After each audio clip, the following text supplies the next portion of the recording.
तापी नदीवर आहे. तापी नदीच्या या ठिकाणून महाराष्ट्रातल्या सर्व शेतकऱ्याला अंदाज देत आहे. राज्यात आज आहे 28 सप्टेंबर 2024. आजपासून महाराष्ट्रातल्या सर्व शेतकऱ्याला सांगू इच्छितो की आपल्या महाराष्ट्रातला आजपासून म्हणजे 28 तारखेपासून तर 5 ऑक्टोबरपर्यंत राज्यात भाग बदलत विखुरलेला स्वरूपाचा पाऊस असणार आहे. म्हणून हा अंदाज लक्षात घ्या.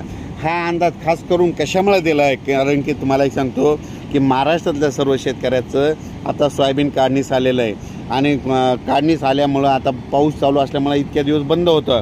आता सर्व शेतकऱ्यांना सांगतो की आज 28 तारखेपासून ते 5 ऑक्टोबरपर्यंत भाग बदलत पाऊस पडणार आहे. त्याच्यामुळे तुम्ही तुमचं सोयाबीन काढण्याची तयारी ठेवा, कारण की राज्यामध्ये जवळपास आता 5 तारखेपर्यंत विखुरलेल्या स्वरूपाचा पाऊस असेल. सर्वदूर काही पडणार नाही, त्याच्यामुळे काही चिंता करायची गरज नाही. पण फक्त उत्तर महाराष्ट्रामध्ये मुंबई, नाशिक, नंदुरबार, धुळे, जळगाव या भागामध्ये